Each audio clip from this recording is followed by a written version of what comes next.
fencers, fencers and fencers. Dr. Guy and I are the vets in the country for Organic Valley.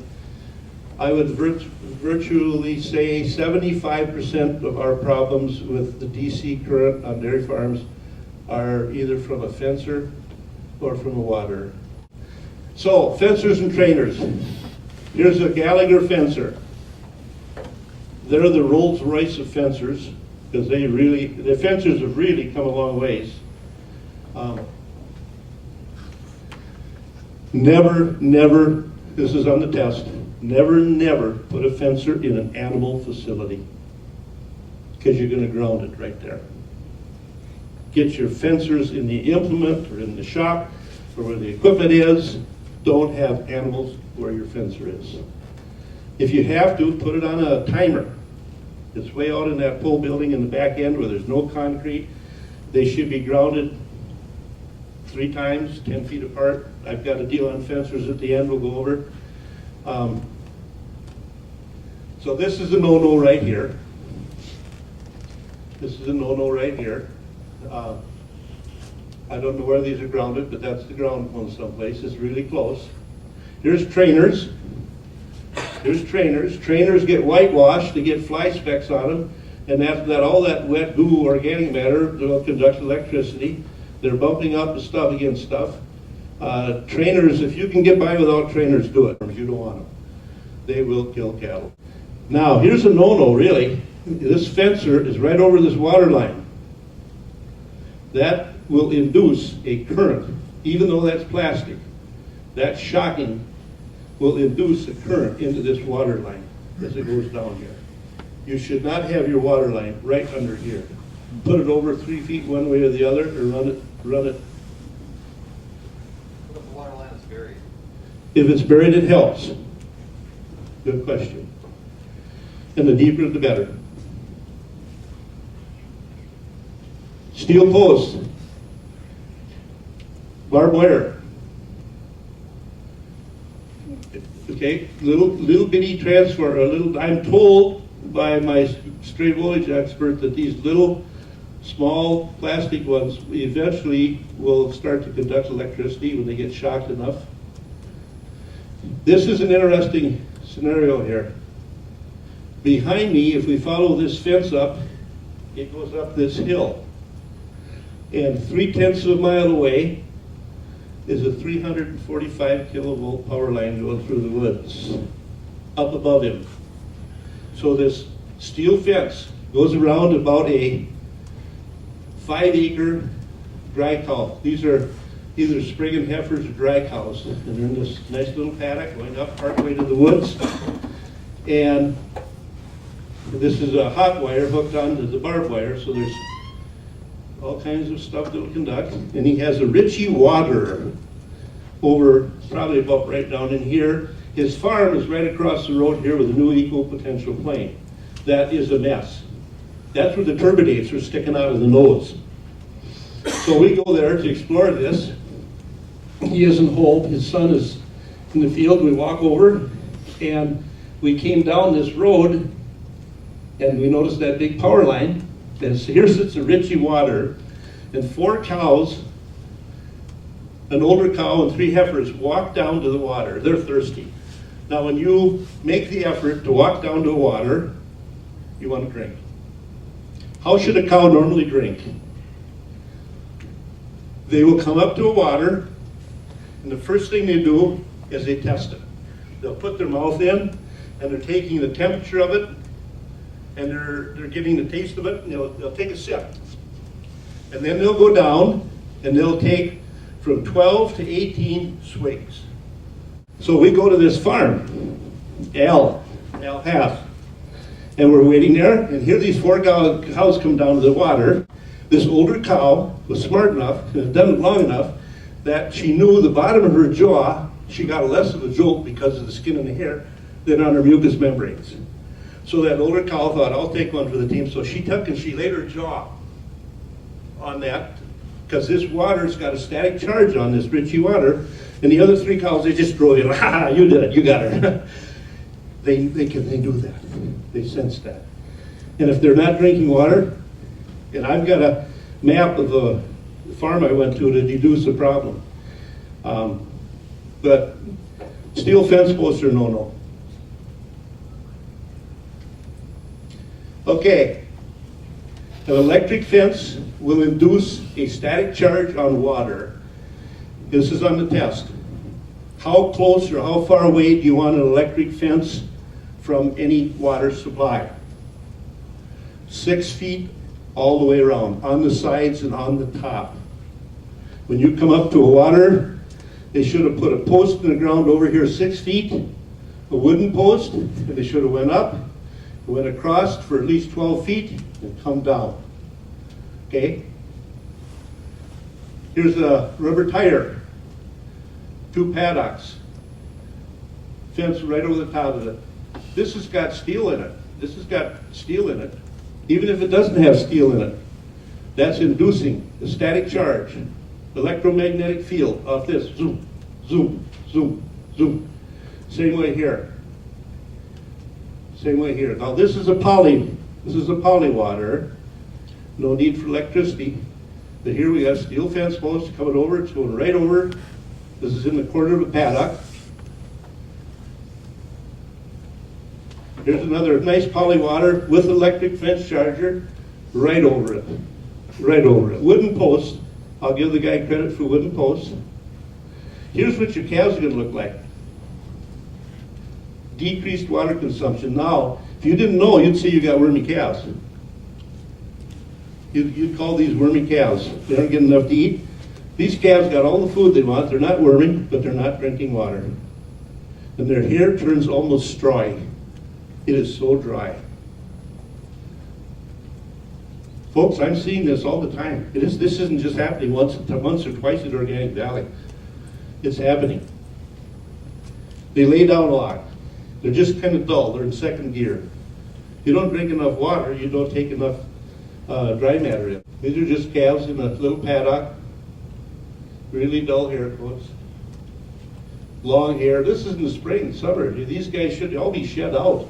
They should be looking like new nickels. Here's the electric drive-through fence. You've seen these? Where you drive through them with electricity and it swings back. The guy grounded it right here, and here's his milk house. Here's his bulk tank. He grounded it right here, and this is all concrete. This place was really a mess. Here's this old Romax. Even if this old Romax, this is from the 30s when they put electricity in. This is that black stuff that's been whitewashed in that. Even hanging there, that stuff will conduct electricity. That's part of the grid. Here's the old cobweb, dirty box. I started noticing something. To be a vet, good vet, you got to be a good observer.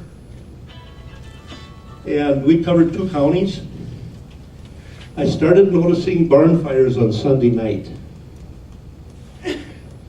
Sunday night barn fires.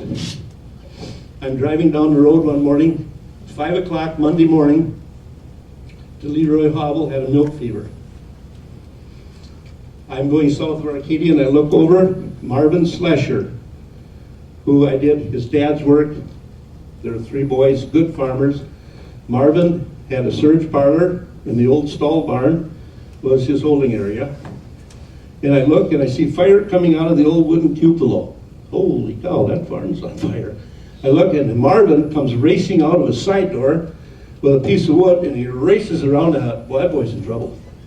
So I pulled into his yard, parked right down by the road, a real short driveway. I ran up, I said, Marvin, and he was trying to get these cattle out of the holding area. And this thing was burning. And I said, I'll help you, I'm a stranger. And I picked up a 1x4 there and I went in and I started hollering and slapping and the whole south end was open and it was an open area, loafing area. And I started yelling and we finally got a couple of them to leave the old boss cow. They went out and we were just walking out of and the whole floor came down. And we had smoke that just blew us. And this one old black cow wanted to get back in. She was intent on coming back into that fire. And I said, Marvin, go open the gate someplace. I'll keep it. And I had to beat her and keep her. And finally he opened the gate and we got him out of there. The next day, I coughed. Just that hot whiff, I coughed. It seared my lungs. That whole herd that was sitting in there, they went to slaughter. I mean, they started dying on us in about 3 days. Sunday night barn fire. I'm with Lyle Sell, my guru for stray voltage. And I said, why do? And they deduced that it started in the fuse box. I mean, there's something wrong with the electrical. The old fuse box with the old buzz fuses, not the switches. And they're full of cobwebs and they're damp. He said that's because Sunday night, all the power lines are overloaded.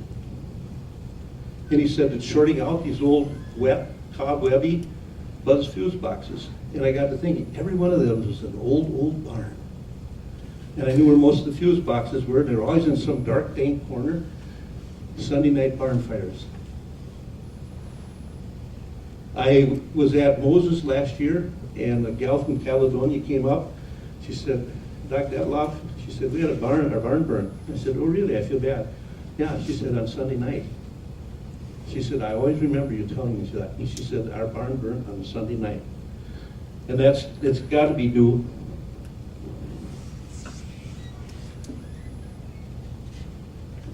to messes like this right here. There. Get that stuff out of there. Here's a new 100 amp service that goes to the silo, the milk, the feed room, and here's the new service, updated 100 amp for the milk house. Romax. It's an accident waiting to happen. Here's a rusty roof, and that's just from age. This is not straight current right here. That's just an old roof that's rusted. When you get these newer ones with the streaks in, that's the ones you watch. You'll a lot of times see groupings. You'll see a substation and the cell tower like you see on the interstates and that. This is in western Minnesota. Here is a cell tower of some sort. Here is a substation. And then we have capacitors right down here. And here sits this building. This was a conventional farmer. I didn't do his work, he's out of the area. One of our organic guys bought this as a nice 200-acre farm on the ridge top. And he wanted to add free stalls, do some upgrading, come and look at my farm. There's no cattle in this farm yet. I drove in there and I saw this right here. And I said, uh-oh. Why is that section of the barn rusting? That's electrolysis. That's electrolysis. It ended up, I did my survey and there's no fences or anything here yet. And I called my guru. See this silo here? It's a bottom unloading silo that's not active. It had a great big motor. And that great big motor was grounded on the other side of here. And then right over here behind us is a transformer, a 35 kV transformer. And in the parlor sits, this has been converted into a parlor. And this parlor, this motor was talking to this transformer right through the parlor. There were 5 volts of electricity in that parlor. On anything I wanted to pick, I mean, I took my little meter in there, and I mean, this thing was at 70, 80 Gauss in the parlor. The people milking and the cows were getting cooked with this electromagnetic field, and it was in the concrete, it was all over. That silo is not functional. That got disconnected. That whole barn was 4-wired. All the electricity that comes in goes out, nothing's grounded. Went with poly waters with no heating element. Put a lagoon in. Lagoon's way over here. He did everything right. Cell counts are 100 to 150. Super setup. But that was in Auschwitz for electricity. Any questions? Yes, sir. On new buildings, it seems like the electric guys want to ground to the rebar that's going in the buildings. And then if you have water coming in there and going out the service fountain and stuff, is that picking up electricity? Absolutely. You were here earlier, but all new animal facilities in the United States for the last, some states didn't adopt it right away. Most of your animal states in the Midwest did. It's illegal to build an animal facility that isn't an equal potential plane. And that means that anything that conducts electricity has to be bonded together. The re-rod in the concrete, the water pipes, the tie stalls, the milking equipment, and all these old farms that we're on, something to forget about. I'll say, what kind of water pipes you got? Oh, we got black plastic. Did you dig out the galvanized ones? They all got 3/4 to an inch galvanized pipes buried that aren't being used anymore, but they're still there. And they're still part of the grid. So it's called an equal potential plane.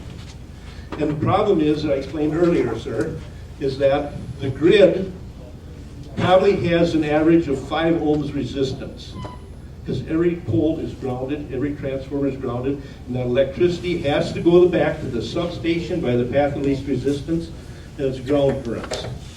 If you've got a pole in sand that's dry, it's got really high resistance. If you've got a pole in a swamp that's wet, it's got low resistance.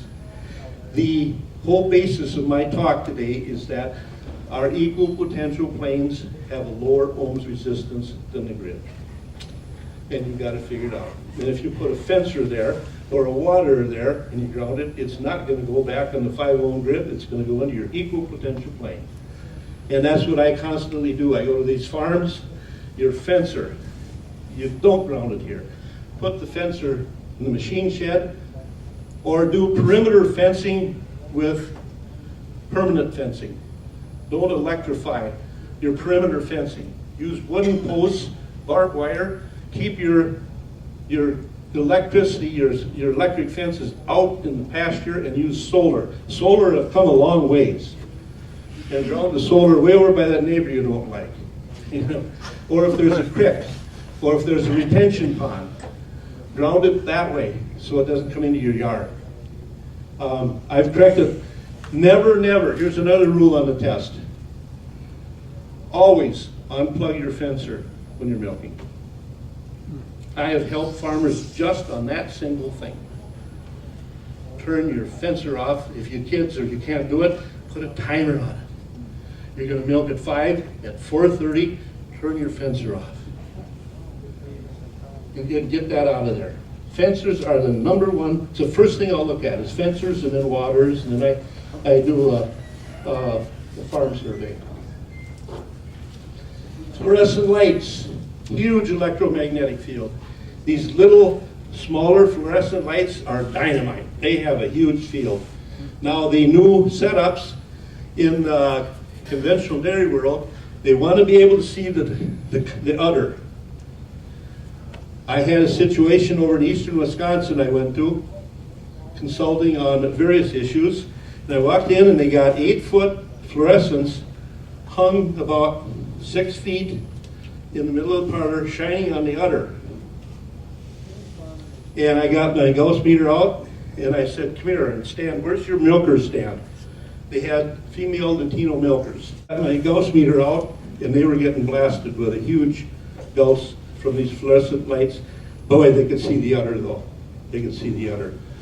I said, your milkers get headaches. He said, we have got the sickest bunch of milkers. He said, they all call in. I said, move those fluorescent lights. Go with LED lights in animal facilities, guys.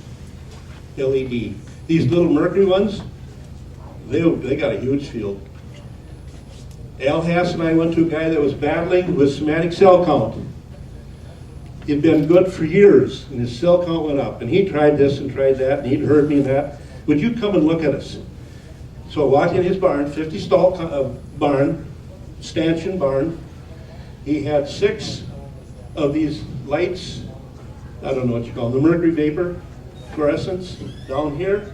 He had 3 of them in front of the cows there, 3 of them in front of the cows there. And I could walk with my Gauss meter, and I had a huge field.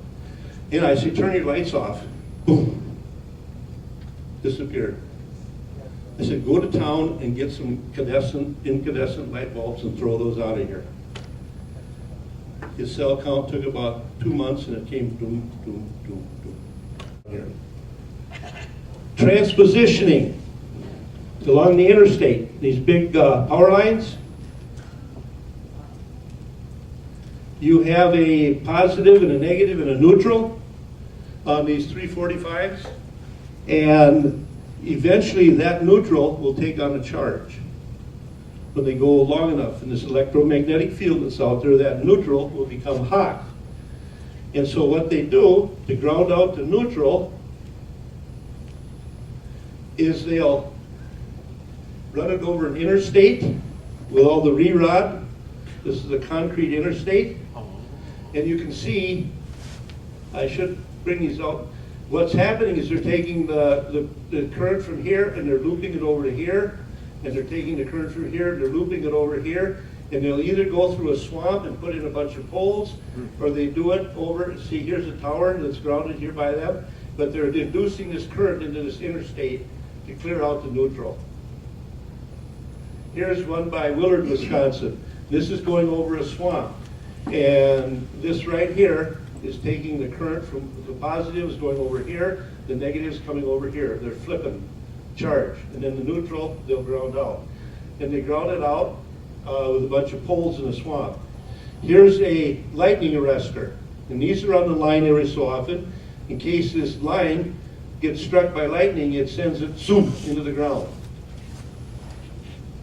Here's a bad deal.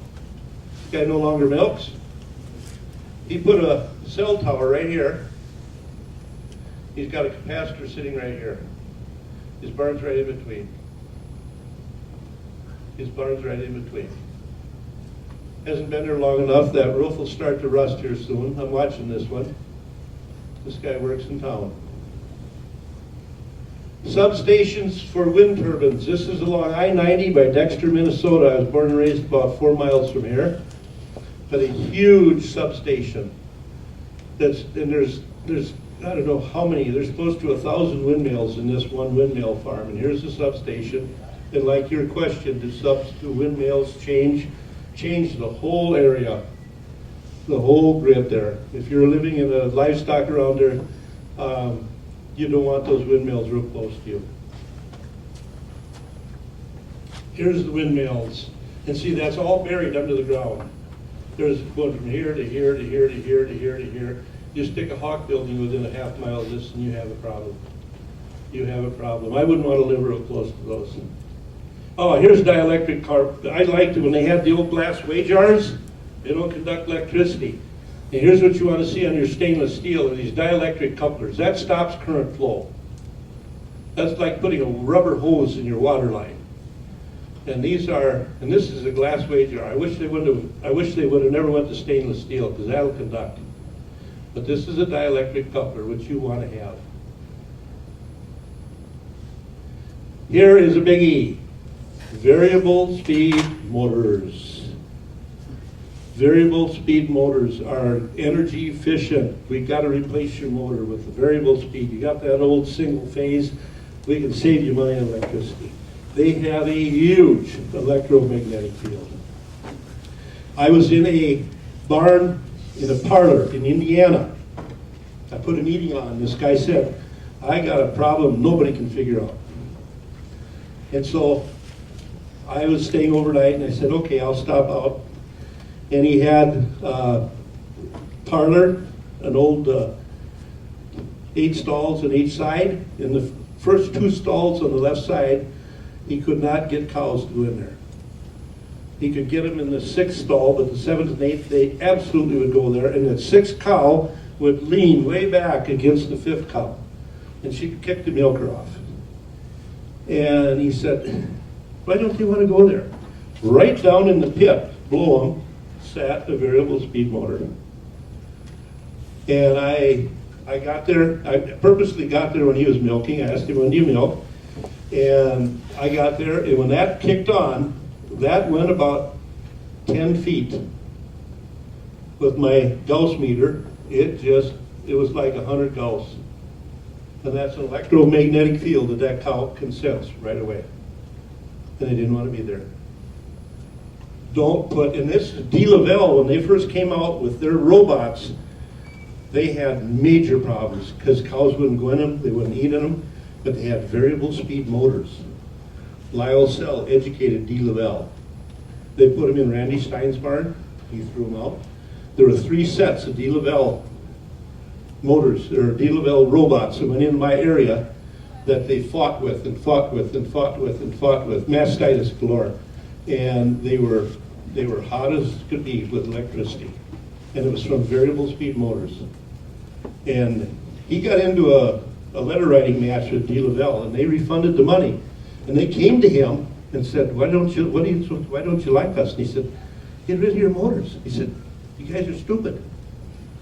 And they did. They redesigned their Dettloffs according to his recommendations. They're telephone companies. Telephones should be grounded. And they are terrible at hooking onto a ground that's already there. Here's a telephone entry box. And it goes all the way across the barn, and it hooks onto the ground from the fuse box. Here's another telephone. It goes down, and they put a little deal, and they use the ground that was already there. They're supposed to be grounding separate. I've seen where they've taken this, and they put a sheet metal screw in the metal siding of a barn, and they've grounded it right to the siding of the barn. They're putting electricity into the whole barn siding. Telephone people don't have a clue what we're doing with DC current. It's not uncommon to see telephones grounded to something that shouldn't be. There's a generator, Amish, a generator in here, and those are grounded. And they love to put their electric fencers by the batteries by the generator. And I'll show you a farm that I had in Ohio. I drew a picture of it. This is that farm we picked up from Kemp's that Hood cut off, and they had struggled and struggled and struggled. So I drive in the yard, and behind my back now is the milk house, and here's their transformer. Here's their LP tank. Now this LP tank is now, as of a year ago August, the state of Wisconsin said all LP tanks need an interruption in the copper line going to the heater in the milk house. You have to put a section of hose in here. These LP tanks with this copper tubing going to your, will usually send a half a volt of electricity right into your milk house, in your LB White gas heater. Here's his well. Transformers, talking to the well. This is sitting in between here. And right behind me sits the milk house. If I just do a 180, here's the milk house. Look at that roof. Here's that drive-through fence I talked about that was grounded into the concrete. Here's a big freestall setup. He had cows, he had a concrete tank with re-rod that he watered his cows in, and it was setting up on a platform. And these cows, to not get a shock, would put their front feet into this water tank and drink. They would drown themselves out with the front feet in this water tank, and it got manure and dirt all in the water tank. So this guy took his fencer that he had over here, and he hung a water pipe, or a half-inch piece of galvanized pipe that was electrified, so they couldn't get in there to get a shock. And he had a fencer in this building, a Gallagher fencer, grounded right next to this concrete with re-rod. He had a calf barn up here, a beautiful calf barn, and he had his Gallagher fencer for his pastures out here. And you could walk any place in that yard on my Gauss meter, and I'd say, turn that fencer off up there. And every time that fencer here that was running all this, it would just go blip, blip, blip, blip, blip, blip, blip, blip. I'd go turn the fencer off. You got a problem, move your fencer.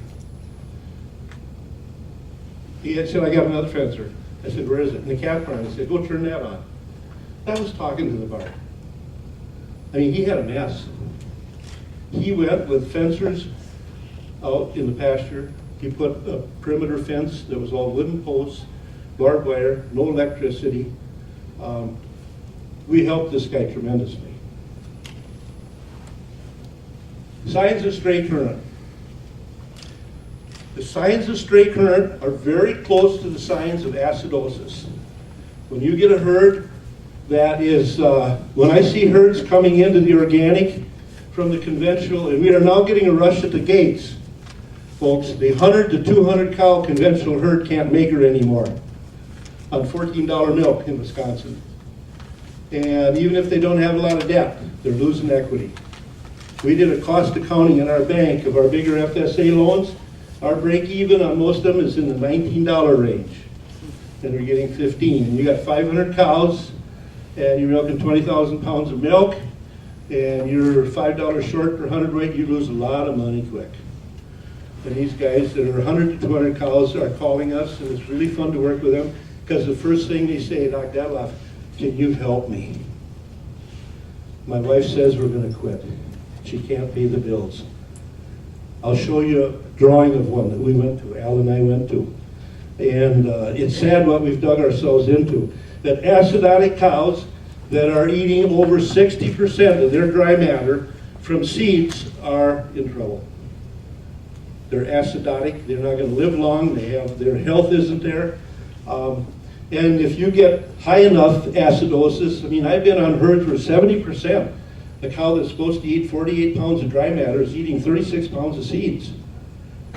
And part of that is corn silage. I call corn stalks poor mineralized fodder, and corn silage is 50% seeds. So here they are, high cell count, and that's the first thing with stray voltage, and that's what they fight also with stray voltage, nervous cows. Your conventional cows that are on high grain tend to be high potassium, and they tend to be whiter. You go into these herds that are milking 30 pounds, 30,000 pounds of milk a year, and boy, they're hard to rectal palpate. You take an old organic cow that's got well mineralized, she is so easy to do a pregnancy check and do every physical I gave for 35 years, you did a rectal exam. And I go into these big high push herds, and man, when you got done with 80 cows, your arm is, whoa. And feed problems. Feed like incomplete digestion of grain, both in stray voltage and in acidosis. This is mainly stray voltage. The teat end is puckered out like it was over milked. Incomplete milk letdown, especially on heifers. You'll milk out that and you're like, man, that left your quarter, and you go and there's 8 pounds of milk in it. It's an uneven milk out. It's very common. No response to treatment. Very frustrating for a vet. When these things flip, I mean, all of a sudden you can't save an animal, the vet bills go up, and most often there's something going wrong with the farmer. He's got all of a sudden he's got, I think he's got fibromyalgia. They've been doctoring at Mayo, or he's got this or that. He cleared the voltage up and pretty soon they're healthy. Refusal to go into a stall in these tie stalls and stanchion barns. They just don't want to go in certain stalls. Breeding efficiency, that's in the toilet. Tail twitching. There's a difference between tail twitching and tail switching. If you watch them, they're just twitching it. They're not going after a fly. If they've got a fly on their back, they're going to bring that tail up and hit their back. But they'll just twitch it, and they'll stamp around. Lower production, high death loss. Yonis takes off. Yonis is an opportunistic bug that's in that stomach, and Yonis was brought on by acidosis. We learned this after we went down the road a ways. In 1967, when I got to Arcadia, there's no Yonis in the state of Wisconsin. There was Yonis in northern Minnesota, where the liver flukes were in Guernseys. Guernseys were frail, immune system. We don't see many Guernseys left in the U.S., less than 0.5% I bet. When I started practice in '67, 40% of my herds in Trempealeau and Buffalo County were Guernseys. The La Crosse Guernsey breeders were a huge organization. They loved their Guernseys. They were the first ones to go out with stray voltage. They were the first ones to get Yonis. Just no immune system. But Yonis just takes off. When you go acidotic, the iron molecule in the rumen is supposed to be 3+ charges. When you go acidotic, like in soil or the rumen, what builds up? Hydrogen in a negative form. You put lime on and the CO3 hooks up with hydrogen and raises the pH in soil. What do we do to cows? We feed them buffer, sodium bicarbonate instead of calcium carbonate. And the buffer raises the pH because it sucks up the negative hydrogen. The negative hydrogen will knock a plus off from the F3 the 3+ iron. And when iron is in a 2+ state, in an acid environment, Yonis wants to reproduce in that condition. We set up the terrain for Yonis with acidosis. When I got to Arcadia in '67 and the whole state of Wisconsin had permanent pasture, and nobody got too excited until they started building all the silos and growing corn silage and putting soybeans, cottonseed, and whatever they could find to get that milk production up.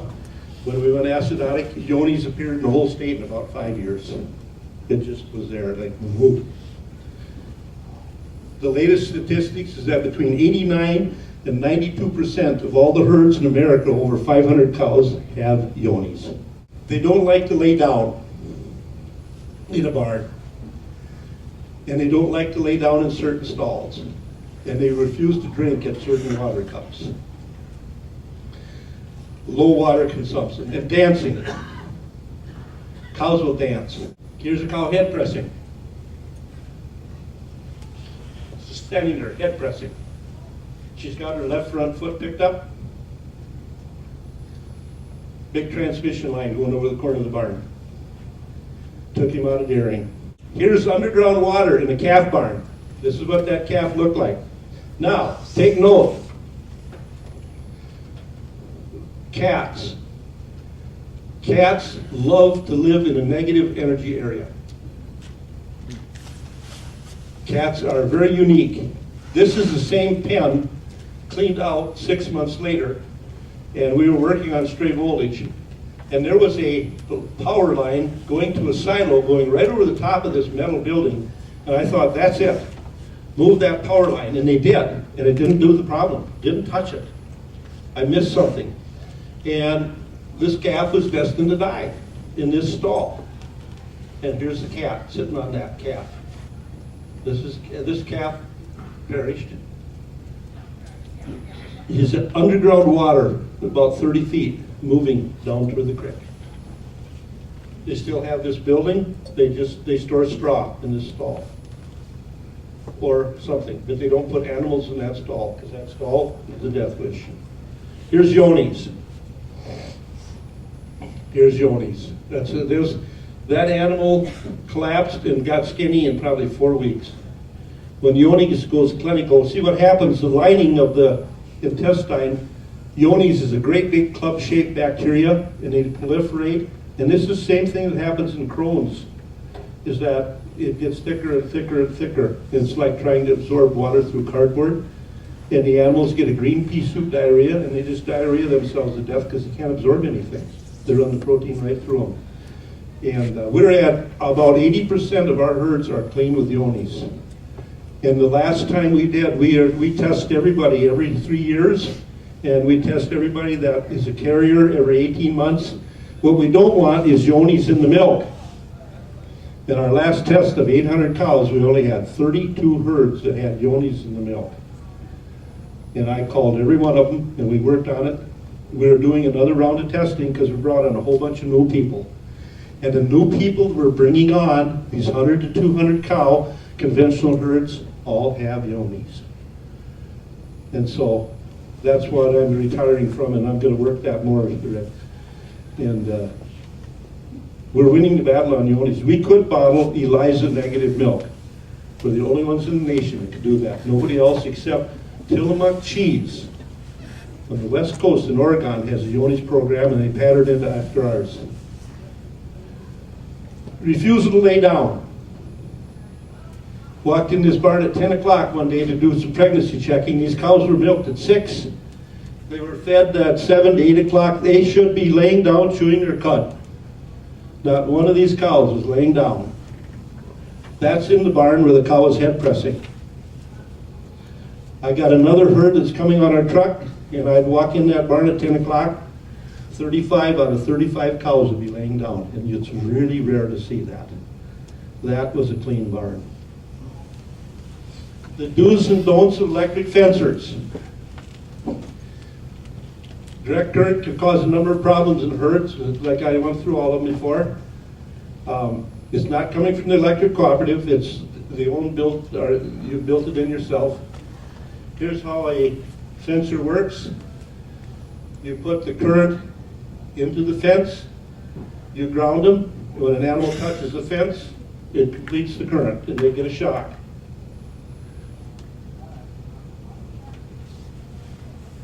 Here's your question you raised about bonding together.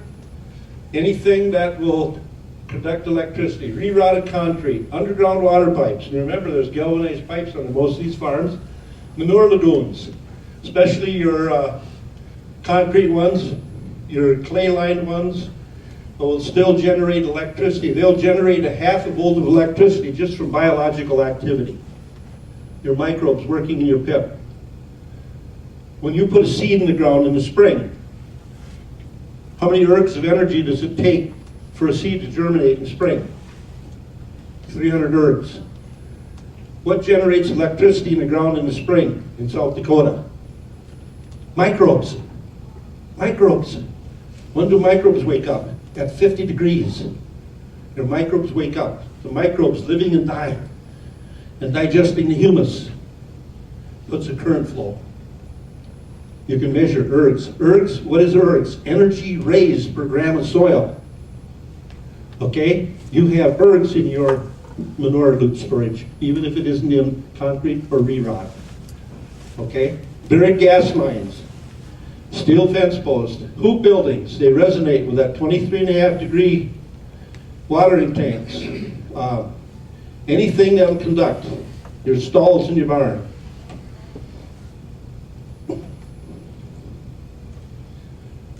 There's another diagram. You always want, I like 8-foot ground rods buried 10 feet apart, hooked in series. And you don't do it right by a building with its concrete. You want to get this out of the animal facility, away from your yard as far as you can get. Is there a maximum distance you would run that insulated wire out to the grounding rods or out to the electric fence? Like What is the maximum distance, you say? Yeah, for that insulated wire. You can take it quite a ways. Okay. If you've got a coated wire. Yeah. I built a house that they put the transformer quite a ways south of my new house. And I went and got the copper coated wire and I went out another 40 feet and grounded it into kind of a little dip, heavy black soil. CEC of probably 18.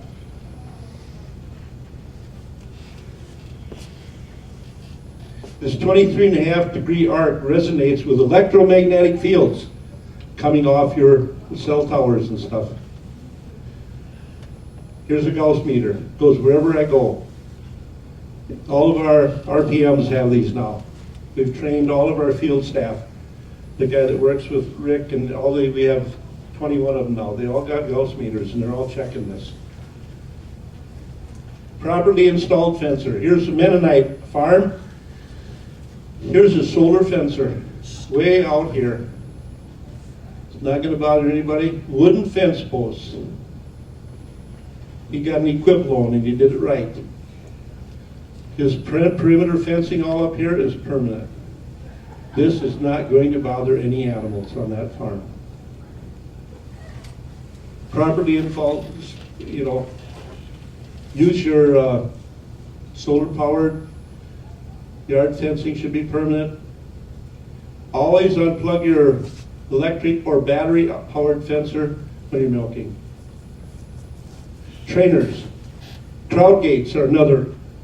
A cow shouldn't have to be forced to come into milk. It should be an environment friendly enough for her and her udder is tight enough that she wants to get relieved. You got cows that don't want to come in the parlor or won't come in the barn, you have an issue probably with current that's causing it someplace, somehow, somewhere. And it's just up to you to find it. When these guys have to use electric crowd gates, the electric crowd gate is a problem in itself. Here's grounded to a re-rotted concrete. This is putting current right into that whole building. It's a no-no. Here is a water inside of a building. It's got we've got another picture here. Better one coming up from that one. Here's a guy that grounded right into the concrete. He grounded something into his concrete here. Here he's got a stainless steel bulk tank sitting on this concrete. When cows come out of a parlor, they're usually thirsty. You should always have water when they get done milking, and they will come and drink.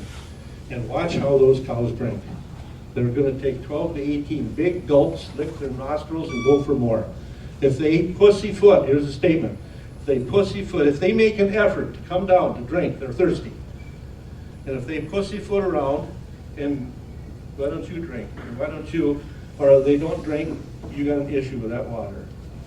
And I'll show you, I got a little map, one that I went consulting on that was kind of interesting. Here's a light hooked right to a steel beam, grounded right to the building.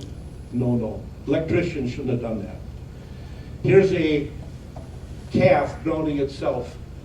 This is in a calf building, and there's a fencer grounded really close to this concrete calf building, and he's getting juice, so he's grounding himself out here by just sticking his nose on this hog pen.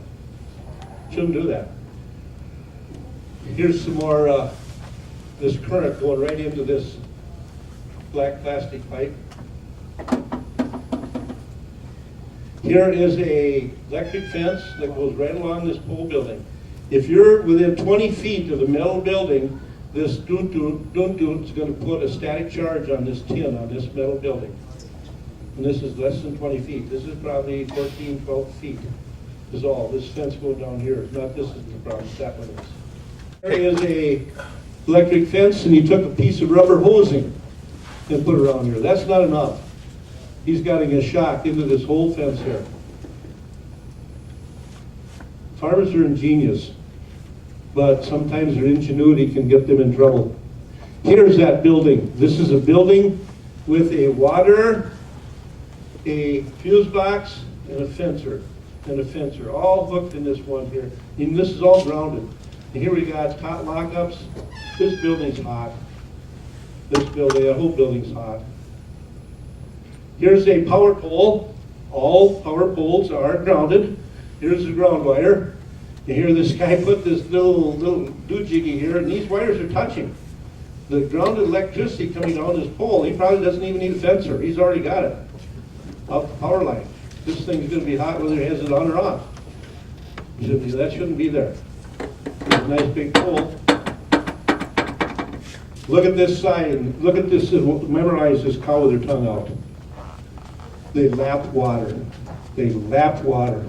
You can't drink. Elbert State University came out our truck, and they had a concrete water engineered, and it was one that didn't need electricity, and they took a 6-inch water line and the reservoir, and they had enough cows that it would never freeze at Elbert, New York, but they constricted it down to a 2-inch line so it froze up all the time. So they took one of these donuts, you can plug them in, it's a little steel donut, and they threw it in their 2 waters. And they struggled to come on our truck because they couldn't get under 400,000, their cell count. And they put 2 robots in, and they were going to be a model organic herd. They had 27,000 pounds of milk on these 2,000-pound Holsteins that can't graze. Our grazing cows, we like them 1,100, 1,200, 1,300. The 1,500, 1,800-pound Holstein is not made for organic grazing. Everybody that's left our grass truck, we've started a grass milk because the Whole Foods wanted it, and it's been a home run. And we took people, all grass, no grain. If you got a 1,500-pound Holstein, you put her on all grass, first thing she does, she quits milking. She needs all the energy to maintain her body. Everybody that's left our grass truck has got great big Holsteins. And they had these great big Holsteins. They never grazed. They put these robots in, and they threw these donuts in there, and they dropped from 80 pounds of milk down to about 30. And they were feeding them for 70 pounds of milk. And they couldn't figure it out in cell count. Dave Hardy and I went there. We walked through, and they were all these cattle were doing this. And this was in the summer. And they had that heater in there plugged in the summer. They should have unplugged it. And I said, you got an issue. And it was all slopped up around here. I said, how long have your cows been doing that? And she said, doing what? I said, doing this. It's like watching your own children grow. They got so used to this, they thought this was something normal. They didn't notice it. That is a cardinal sign. So was it the donuts then that did it? Yeah, we pulled the donuts out and they started drinking. Solved their problem. So what happens if you put a donut in them scraper tires? That same thing. Electric donut, Yeah. you got a hot water. You got current in that water. You're putting static current right in that water. So how do you keep it from freezing up then? In those tires, Yes. in North South Dakota, you're probably not. You're probably gonna have to look at a whole different system. If you got a electric fence or a donut in your water, you watch your cows drink.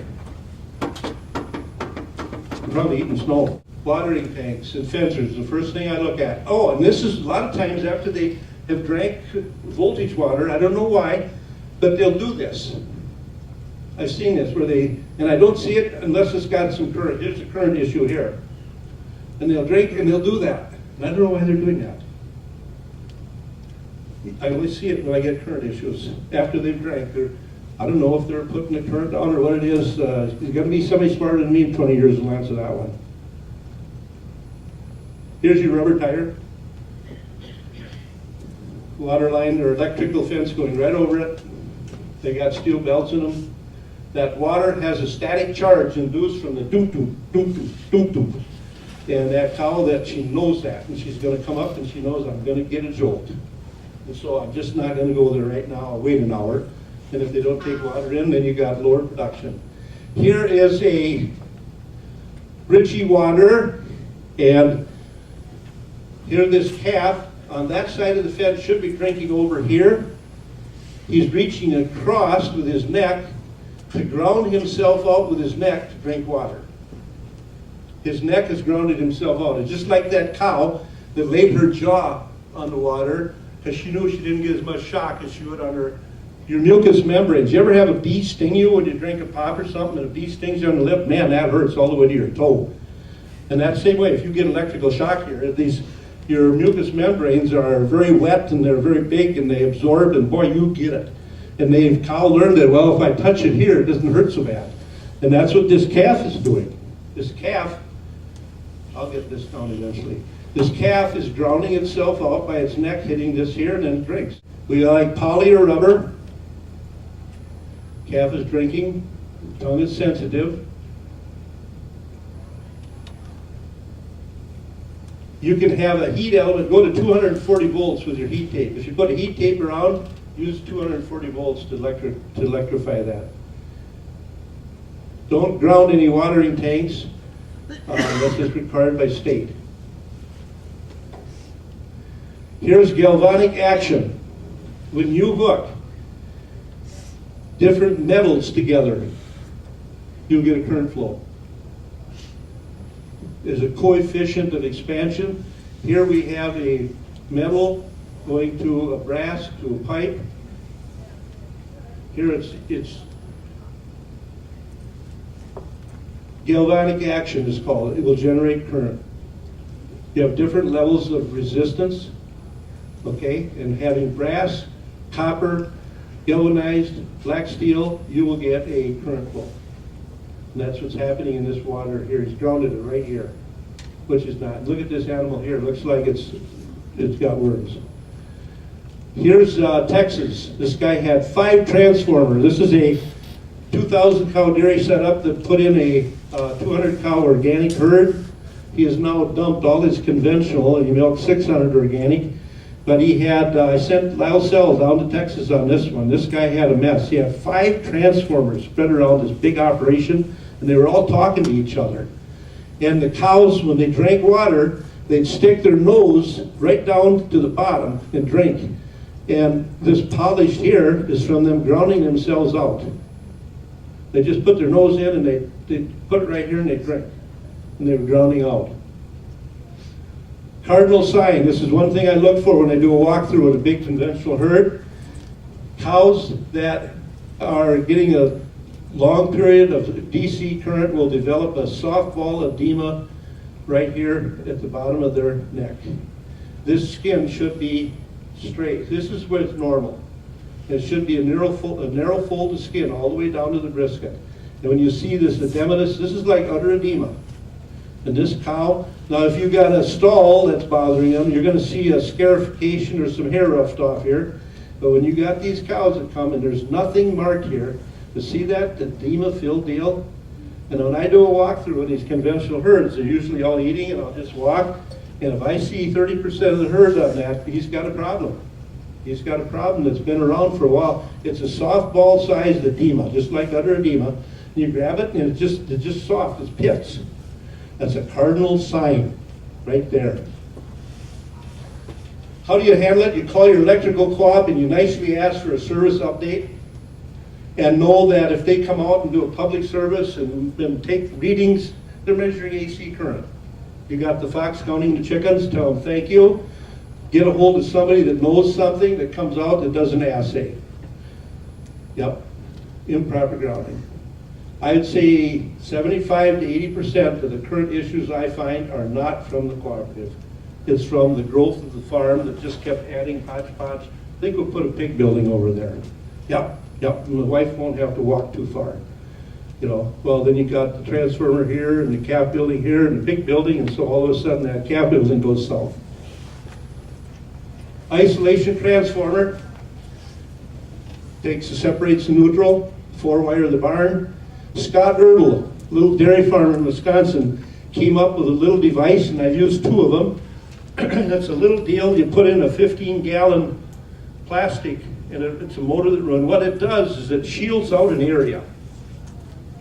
I had a guy up by Spring Valley, Wisconsin. They had a power line really close, and his whole barn was hot. Wherever I went, my rod said negative energies. And so he couldn't move the power line, so we put an Erdl deal there. What you have to watch for when you put an Erdlizer in is that it'll clear out an area. But the edge of this area is a huge electromagnetic field, and you don't want to, here's the barn, and you put the Erdlizer in, and you don't want that edge of that area going right through the house. You've got to know what you're doing if you put in an Erdlizer, so you can create a really bad situation. I put 2 of them in, and they both worked. The first one I was lucky. The second one I had to get somebody that knew more than me that taught me this. But I'm afraid somebody's going to move them in 6 years.